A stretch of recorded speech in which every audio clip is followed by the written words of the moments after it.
Greenland में 1 साल के बच्चे ने किया ट्रंप के खिलाफ प्रदर्शन, हिल गया अमेरिका, ट्रंप देखते रह गए। दोस्तों, ग्रीनलैंड में जो हुआ है वो सिर्फ एक प्रदर्शन नहीं था, ये अमेरिका के लिए खुली चेतावनी थी और ट्रंप के लिए सबसे बड़ा झटका, क्योंकि जिस जमीन को ट्रंप खरीदने की बात कर रहे थे उसी जमीन पर हजारों लोग सड़कों पर उतर आए और पूरी दुनिया को बता दिया कि ग्रीनलैंड किसी की जागीर नहीं है।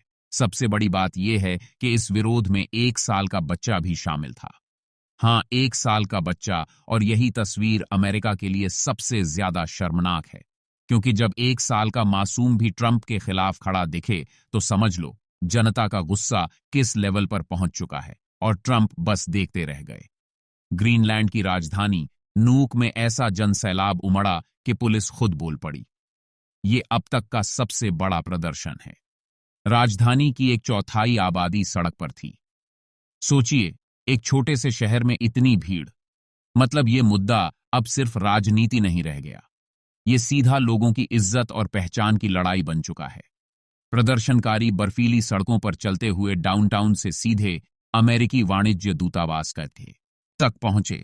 हाथों में झंडे थे, पोस्टर थे और आंखों में गुस्सा था। नारे गूंज रहे थे, ग्रीनलैंड बिकाऊ नहीं है, ग्रीनलैंड हमारी जमीन है, और ट्रंप का सपना यहीं जमकर टूट रहा था। अब सवाल यह है, आखिर इतना गुस्सा क्यों? क्योंकि ट्रंप लगातार ग्रीनलैंड पर कब्जे जैसे बयान दे रहे हैं।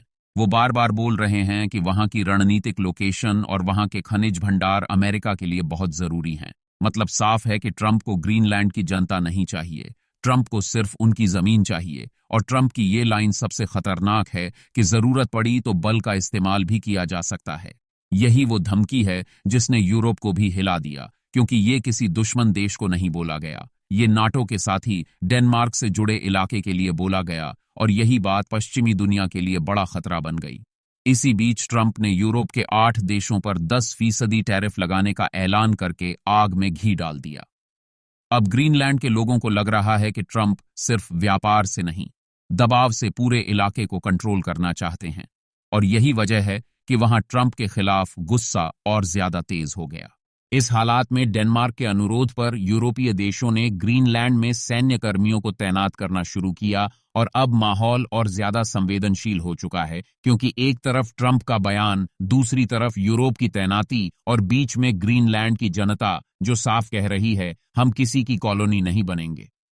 ट्रंप के लगातार बयानों ने अमेरिका और डेनमार्क के बीच राजनयिक संकट खड़ा कर दिया है, और ये संकट मामूली नहीं, क्योंकि दोनों देश नाटो के संस्थापक सदस्य हैं। मतलब नाटो के अंदर ही तूफान शुरू हो गया है। यूरोप में ट्रंप की आलोचना हो रही है और ट्रंप की साख वहां जमीन पर गिरती जा रही है। अब ये भी समझिए, ग्रीनलैंड की आबादी सिर्फ 57,000 है, लेकिन उनका संदेश पूरी दुनिया के लिए है। ये इलाका सदियों तक कोपेनहेगन के अधीन रहा। 1979 के बाद इसे स्वायत्तता मिली, लेकिन रक्षा और विदेश नीति डेनमार्क के पास है और खर्च भी वही उठाता है। इसलिए ट्रंप का कब्जे वाला बयान सीधा हमला माना जा रहा है।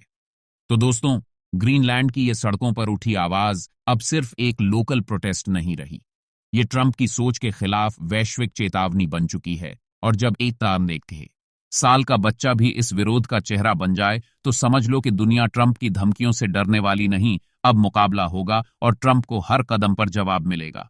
आपका किसके साथ हैं, ग्रीनलैंड के या अमेरिका के? कमेंट्स में जरूर बताइएगा। जय हिंद।